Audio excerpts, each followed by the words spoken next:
بسم اللہ الرحمن الرحیم۔ السلام علیکم۔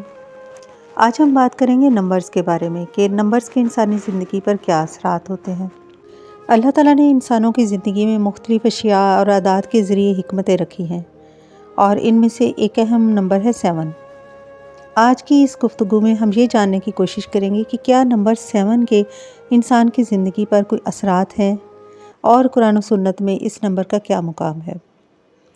جیسے نمبر 7 قرآن پاک میں بارہا اس کو کئی مقامات پر اس کا ذکر کیا گیا ہے، جیسے 7 آسمان۔ سورۃ طلاق میں فرمایا گیا کہ اللہ نے 7 آسمان پیدا کیے اور زمین بھی اسی طرح۔ اب طواف کے لیے چکر کتنے لگاتے ہیں؟ حج اور عمرہ کے دوران خانہ کعبہ کے گرد 7 چکر لگانے کا حکم دیا گیا ہے، اور اصحاب کہف کے بارے میں کہا گیا ہے کہ وہ 7 لوگ تھے۔ دوزخ کے 7 دروازے اللہ تعالیٰ نے بنائے، اور احادیث میں بھی 7 عدد کی اہمیت کافی دکھائی دیتی ہے، جیسے نبی کریم صلی اللہ علیہ وآلہ وسلم نے فرمایا، جو شخص صبح کے وقت 7 عجوہ کھجوریں کھائے، اس دن اسے نہ زہر نقصان دے گا نہ اور جادو۔ اب حج کے دوران شیطان کو کنکریاں مارنے کے لیے بھی 7 کا عدد چنا گیا۔ زمین کی 7 پرتیں ہیں، اور 7 آسمانوں کی گواہی کا حدیث میں آتا ہے۔ اب اس کے اثرات کیا ہیں، یا اس میں کیا حکمت پوشیدہ ہے، انسانی عقل اس کو سمجھنے سے قاصر ہے۔ اللہ تعالیٰ نے نمبر 7 کو اپنی نشانیوں کے طور پر استعمال کیا ہے۔ جیسے ایک چھوٹے بچے کو 7 سال کا ہو جائے تو پھر اسے نماز کے لیے کہا جاتا ہے۔ اسی طرح بہت سے ایسے اعمال ہیں جن میں 7 کا نمبر بہت زیادہ اپنا مقام رکھتا ہے۔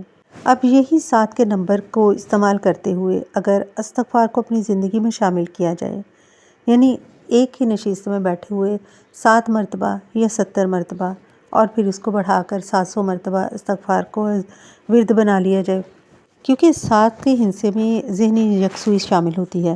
اگر ہم 7 مرتبہ کوئی کام کرتے ہیں، جیسے 7 مرتبہ استغفر اللہ پڑھتے ہیں، تو ذہن کو تسلی ہوتی ہے اور ذہنی سکون ملتا ہے۔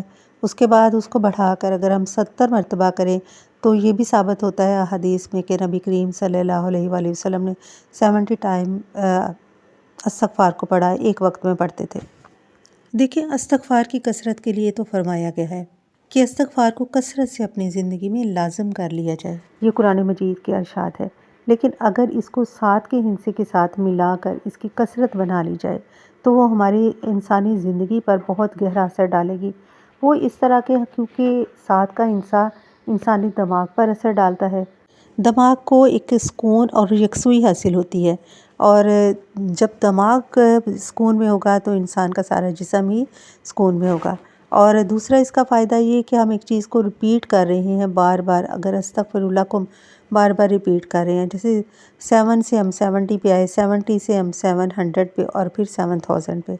اگر ہم 7000 مرتبہ استغفر اللہ کو، صرف ایک لفظ استغفر اللہ، اس کو ریپیٹ کرتے ہیں دن میں سارا ٹائم، یعنی اگر ایک وقت میں کوئی نہیں پڑھ سکتا تو تھوڑے دیر بعد یا 2 گھنٹے کے وقفے کے بعد پھر پڑھنا شروع کر دیا، اور رات تک اس کو 7000 مرتبہ پڑھا، تو اس کے ہماری زندگی پر اس قدر اثرات ہوں گے کہ جس کا تصور بھی نہیں کیا جا سکتا۔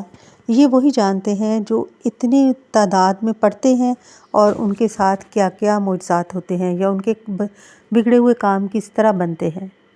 روزمرہ کے کام جو ان کی زندگی میں بگاڑ آ چکا تھا، وہ کیسے درست ہوئی، اور کیسے ان کی زندگی میں اللہ تعالیٰ نے آسانیاں پیدا کی، کیسے ان کے تمام مسئلے حل ہوئے۔